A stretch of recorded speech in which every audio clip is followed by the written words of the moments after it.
Piche, piche, piche. Salam alaikum, j'espère que tu vas bien.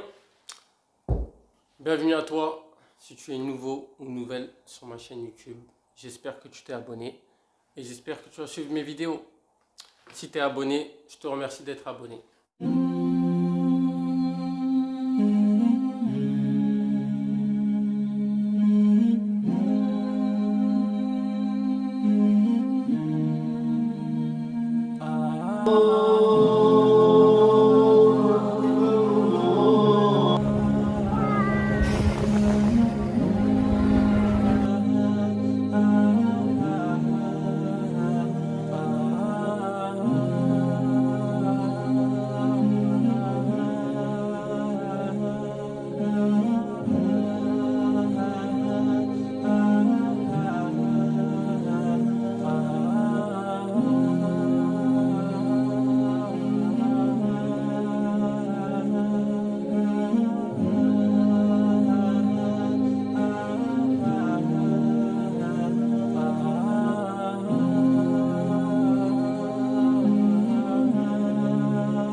Moi, c'est Abou Nour. Je vis aux Émirats depuis un petit peu moins d'un an, bientôt un an, Inch'Allah.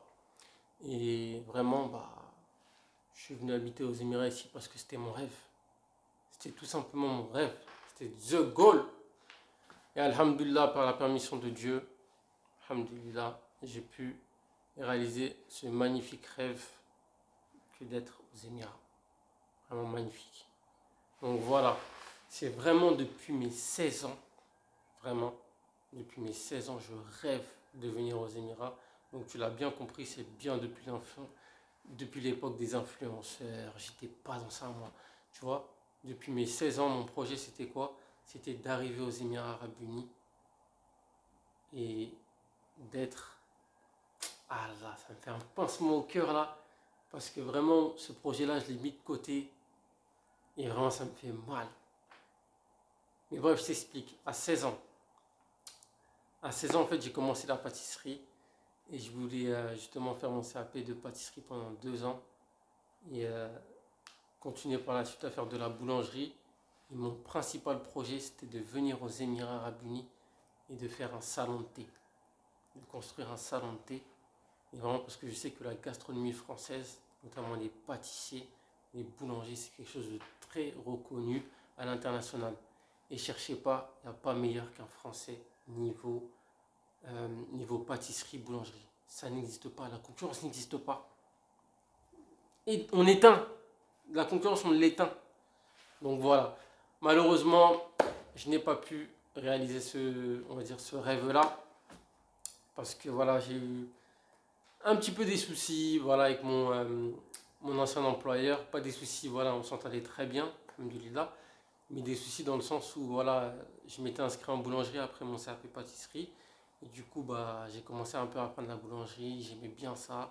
Je me sentais bien. Et finalement, mon ancien employeur, il a décidé de vendre la boulangerie. Et du coup, je me suis retrouvé sans boulangerie, sans taf à la rentrée. Du coup, j'allais une semaine à l'école. Je devais aller une semaine en entreprise, mais j'avais plus d'entreprise. Donc du coup, j'ai galéré comme ça quelques mois.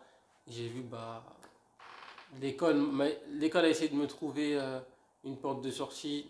Ils n'ont pas vu. Il n'y avait pas d'employeur. Tout le monde, voilà, c'était à la rentrée. Chacun avait son apprenti. Donc malheureusement, j'ai cherché de mon côté, j'ai pas trouvé. J'ai dû me résigner à arrêter. Du coup, j'ai arrêté, j'avais 18-19 ans, quelque chose par là. Et 18 ans, je crois. Ouais, 18 ans et demi, quelque chose par là. Et du coup, j'allais pas rester sans rien faire. Vous voyez, je suis pas quelqu'un qui reste sans rien faire, je déteste rien faire. Donc, c'est comme ça que j'ai mis mon pied dans le monde du salariat.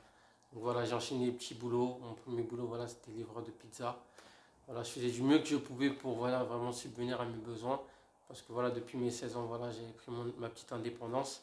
Comme voilà, j'étais en pâtisserie et que j'étais payé un petit peu, je ne demandais plus rien à mes parents. Et voilà, j'ai continué sur ce cheminement-là. Et donc voilà, je suis parti directement travailler, j'ai mis mon pied dans le monde du salariat. Et quel monde! Voilà, j'en ai enchaîné des boulots. J'ai été commis cuisine, j'ai fait de la pharmaceutique, j'ai été livreur. Vraiment, j'ai touché un petit peu à tout. Franchement, j'ai touché un petit peu à tout. Et franchement, ça a été une expérience très enrichissante. Je me suis vraiment enrichi. J'ai même été barista. Et franchement, ça m'a apporté beaucoup dans ma vie. J'ai fait beaucoup, beaucoup de rencontres à travers tous ces domaines de travail. Et franchement, voilà, c'est des gens que j'ai encore aujourd'hui en contact. Et franchement, je suis heureux d'avoir rencontré pas mal de personnes vis-à-vis de tout ce, vis-à-vis de tout ce travail-là. Donc voilà, je suis content et j'en suis fier. Donc voilà, ça fait partie de mon identité aujourd'hui. Et du coup, bah voilà, par la suite, je me suis marié, j'ai eu des enfants, machallah. Et du coup, j'ai trois enfants. J'ai une fille de 4 ans qui s'appelle Nour. J'ai mon premier petit garçon qui s'appelle Abdul, qui a 3 ans. Et j'ai mon dernier petit garçon, le petit turbulent, qui s'appelle Ali et qui a 1 an et demi. Donc voilà, mes enfants sont très rapprochés, alhamdoulilah, j'en suis très très fier. Vraiment, voilà, je suis fier aussi de mon épouse. Vraiment, je suis très très fier d'elle. Machallah. Et donc, du coup, voilà, j'avais vraiment ce projet-là de m'expatrier. Vraiment, c'était vraiment un projet de m'expatrier à l'étranger, de ne plus vivre en France. Je ne sais pas pourquoi, mais j'ai jamais voulu vivre en France. Et j'avais ce petit brin de folie de toujours vouloir voyager. Et j'en ai fait des voyages. Franchement, quand je me suis marié, j'ai pu aller aux États-Unis, j'ai pu aller en Espagne, euh, j'ai pu aller justement ici aux Émirats. Je suis allé où ça? Je sais pas si j'ai dit Italie, je sais même plus ce que je dis. J'ai pu aller notamment aussi. Ah, comment ça s'appelle? J'ai oublié le pays. Ah là là là là. Mince. Du coup, ça m'est revenu, les gars. Je voulais dire l'Autriche. L'Autriche, du coup, voilà, j'ai pu aller en Autriche aussi. J'ai pu aller au Mali. J'ai pu aller en Belgique. J'ai pu également aller en Angleterre. Et c'est tout, ouais.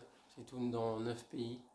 Ouais, j'ai fait 9 pays. Après, voilà, dans les plusieurs pays où j'ai cité, des fois j'ai fait plus de villes. Voilà, j'ai fait plusieurs villes. Par exemple, en Espagne, je suis parti à Alicante, à Barcelone. Voilà ce que je veux dire. Plein de petits exemples comme ça. Donc voilà, cette petite fibre, on va dire, voilà, de la bougeotte. J'aime vraiment, vraiment, vraiment voyager. C'est quelque chose que j'aime énormément. Et voilà, j'ai pu faire quelques voyages avec mon épouse. Et bon, faute de temps et d'argent, j'ai pas pu trop voyager avec mes enfants. J'ai plus voyagé, on va dire, en France avec mes enfants, faire des petits trips comme ça en voiture, alhamdulillah.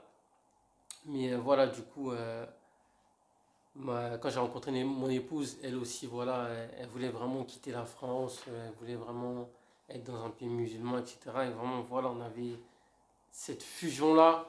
On voulait vraiment partir, voilà, on était jeunes et tout, voilà, on a pris un petit peu notre temps, même si voilà, je suis toujours jeune, machallah. On a pris notre temps, voilà, on a eu nos enfants, et voilà, on s'est posé et on s'est dit, voilà, bah, c'est le temps de partir en fait. Et on a pris la décision de partir, voilà. Après, il y a eu un événement justement, et ça, je le retrace un petit peu dans ma vidéo YouTube, un événement décisif, il y a eu le Covid, et comme je l'ai dit, j'ai eu cette petite fibre de bougeotte. J'ai décidé d'offrir un voyage à mon épouse en Italie. On est parti à Milan, une ville magnifique. Et du coup, bah, elle était enceinte. C'était pour la récompenser un peu, voilà, de la faire souffler, qu'elle découvre d'autres cultures également. Donc voilà, tout se passait bien dans notre petit voyage en Italie, etc. Et malheureusement, le dernier jour où on décide de rentrer, pam, on a le Covid. Voilà. Le Covid est tout simplement diagnostiqué en premier lieu chez mon épouse. Je commence à la pris de panique, à avoir peur, elle est enceinte et tout. Je commence à me dire, oula, mais qu'est-ce qui va se passer? Comment on va faire pour rentrer? Ils vont nous interdire de rentrer. Tout commence à se mélanger dans ma tête et en fait, il y a une seule chose, je me dis, j'espère vraiment que moi aussi j'ai le Covid. Je me dis ça parce que je commence, comme je dis, à être pris de panique. Je me dis comment je vais faire si elle a le Covid et moi j'ai pas le Covid. Il est hors de question que je laisse mon épouse.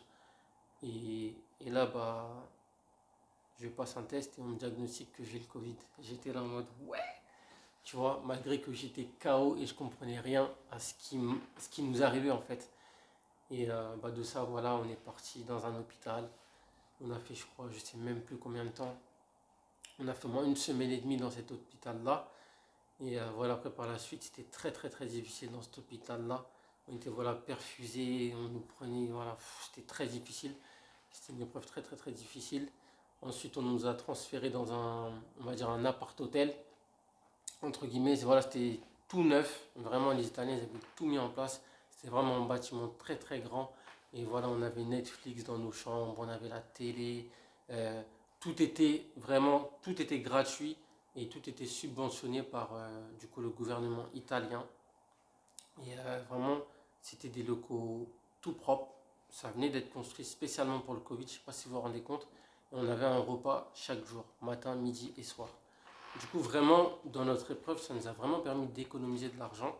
Ça nous a permis de nous recentrer sur nous-mêmes et de voir ce qui était important au final dans notre vie. Parce que vous savez, quand vous êtes dans la spirale métro, boulot, dodo, vous ne voyez pas ce qui est important dans votre vie. Vous passez à côté de votre vie. Parce que vous n'avez pas le temps de vous poser et de parler, de discuter, de visualiser. Vous passez à côté de votre vie. Et là, vraiment, on n'était que nous deux. On n'avait pas nos enfants. Nos enfants nous manquaient tellement. Mais vraiment, c'était une lourde épreuve. J'ai arrêté, c'était une très très lourde épreuve. Nos enfants ils nous manquaient énormément. Mais voilà, comme j'ai dit, dans le mal, il y a du bien. Et au final, c'est une épreuve qui nous a vraiment soudés. On était comme ça en Italie. Vous voyez ce que je veux dire? On a passé un mois dans la même chambre. Voilà, on était H24 ensemble. On ne s'est pas disputé une seule fois. Vous voyez ce que je veux dire? C'est pas comme si on se disputait tout le temps non plus. Mais pour vous dire, en gros, c'est à l'Amambalik, on était soudés en fait. On était vraiment soudés dans l'épreuve. Et vraiment, voilà, comme j'ai dit, ça nous a permis de vraiment bâtir des choses solides et de se rendre compte que ta vie, elle peut basculer du jour au lendemain en fait, tu vois. Le destin, vraiment, voilà, il est entre les mains de Dieu. Et voilà, derrière, nous, on fait les causes. Mais voilà, tout émane de Dieu. Et vraiment, voilà, ça nous a appris tellement de choses, cette épreuve-là. Et voilà, on s'en est relevé. Et justement, quand on était en Italie, justement, on écrivait tous nos objectifs de vie. Mais vraiment, parce qu'on a cru qu'on allait mourir. Vraiment, je suis arrivé dans la chambre, par exemple, d'hôpital. J'étais pris de vomissements comme un enfant, en fait. J'étais limite accroupi par terre. J'avais du mal à me lever. On était vraiment très, très, très malade. Et rappelez-vous d'une chose, j'ai dit que mon épouse, elle était enceinte. Ça veut dire que moi, j'étais pas bien, mais je devais prendre sur moi afin de lui montrer que voilà, on est dans cette épreuve-là, on va être fort ensemble, ne t'inquiète pas, tout va bien se passer. Et au final, c'est très difficile parce que moi-même, comme je l'ai dit, j'étais vraiment par terre, vraiment KO, je pensais que j'allais mourir, la fièvre, etc., etc. Pour ceux qui ont eu les symptômes du Covid, c'était vraiment catastrophique. Et, euh, et vraiment, bah, je devais prendre sur moi, montrer à mon épouse que je suis fort, qu'elle est forte également, que notre enfant est fort et qu'on va y arriver. Et c'était pas facile, voilà, c'était de la rassurer tous les jours, de la faire rigoler. Voilà, moi c'est ça, moi j'aime bien faire rigoler les gens. Ça veut dire que je la faisais rigoler tous les jours, malgré que voilà. Moi, il faut savoir que j'ai trop peur des piqûres. Ces gens étaient sur perfusion, mais mon bras il était comme ça, moi. J'étais là comme ça. Même quand je dormais et tout, je gardais mon bras comme ça. À la fin, mon bras, vous voyez, tellement c'était n'importe quoi. Mais au final, comme j'ai dit, c'était un mal pour un bien. On s'est recentré sur nous. On a écrit tout ce qu'on voulait faire. Vraiment tout ce qui nous passait par la tête. En mode zéro regret. Zéro regret. Moi, je veux faire ça, ça, ça, ça, ça. Toi, tu veux faire quoi? Moi, je veux faire ça, ça, ça, ça, ça. Et ce qui était dans notre liste en top, les gars, c'était de bouger. De bouger de la France. C'était le moment de partir, en fait. Vous voyez, c'était vraiment le moment de partir. Et vraiment, on s'est dit, on va le faire là. On se donne un an. Vas-y, on se donne un an, on se prépare. Pour de vrai, on écrit une date butoir. Notre date butoir, c'était en septembre. Et on a écrit cette date butoir, le 5 septembre. Et voilà, on s'est dit, quoi qu'il arrive, on fonce. Ce jour-là, c'est mort. C'est ce jour-là où on va partir. Et c'est ce qu'on a fait. Et vraiment, j'en suis fier parce que vraiment, ça n'avait pas été simple, ça n'a pas été facile. Mais on l'a fait, les gars. On l'a fait. Aujourd'hui, on est ici aux Émirats. Et vraiment, voilà, on kiffe notre life. Voilà, on est enfin ici aux Émirats. Je vous rassure, c'est pas tous les jours facile. C'est pas simple. Voilà, on a encore des challenges. On est en pleine encore. Pour moi, on est en pleine installation encore. Voilà, on a tout à faire. Mais vraiment, voilà, moi, ce que j'ai décidé, pourquoi j'ai fait cette chaîne YouTube, c'est voilà, c'est partager mon quotidien ici aux Émirats, c'est vloguer, c'est vraiment partager mon ressenti, ce que je ressens, euh, ce que je peux vous transmettre, par exemple, ce que je peux apprendre, ce que je peux voir ici, vraiment le transmettre, afin que voilà, vous ne fassiez pas les mêmes erreurs que j'ai pu faire. ou tout simplement que vous voyez qu'il y a une autre vie qui est possible. Vous pouvez avoir un autre style de vie à l'étranger, que ce soit ici par exemple aux Émirats ou même ailleurs. Si tu veux t'installer ailleurs, te montrer vraiment que tout est possible dans la vie. Tu vois, que tu peux avoir des épreuves, tu peux passer par des trucs, mais rien n'est noir, pardon, rien n'est blanc. Pour te dire que rien ne reste figé. Tu vois? Donc vraiment, voilà, c'est ça le but de ma chaîne, te montrer qu'il y a des perspectives d'avenir. Voilà, en France, par exemple, nous les musulmans, voilà, on est toujours stigmatisés, etc. On nous met des bâtons dans les roues, etc. Et par exemple, ici, aux Émirats, on te donne ta chance. Tu vois, on te donne ta chance et c'est incroyable. Au final, c'est un melting pot, c'est un mélange de différentes cultures, différentes nationalités. Et au final, chacun reste à sa place dans le respect. Il y a de la tolérance et c'est magnifique. Voilà, c'est ce que j'aimerais transmettre sur ma chaîne YouTube. Donc voilà, si tu veux me suivre sur ma chaîne YouTube, tu t'abonnes. C'est ce que tu vas voir ici. Voilà, on montre que c'est possible. Voilà, qu'il y a des choses à faire. Et voilà, je parlerai d'entrepreneuriat, de voyage, de vlog. Voilà mon ressenti ici aux Émirats. Et voilà notamment ce qui m'a aussi aidé à m'expatrier, ce qui nous a aidé à nous expatrier, c'est que voilà, j'ai créé un site internet www.thehoodseller.com. Voilà, c'est mon commerce de parfums. Je kiffe les parfums, donc voilà plusieurs parfums que vous pouvez retrouver sur mon site internet. Voilà, on a même du Musc Tara, le fameux Musc Tara, voilà, que j'utilise. On ne fait pas semblant ici. Donc voilà, il y a pour tous les goûts, il y a vraiment du parfum de Nice, des parfums justement de Dubaï. Voilà, des magnifiques parfums que vous pouvez retrouver sur mon site internet. Donc voilà, donnez-nous de la force. Voilà, allez commander sur notre site internet. Et bienvenue sur ma chaîne YouTube, bienvenue dans mon univers. Et voilà, je vous partagerai plein de choses merveilleuses au quotidien. Et encore une fois, merci si tu es abonné à cette chaîne. Merci de suivre mes vidéos. Si tu n'es pas abonné, abonne-toi.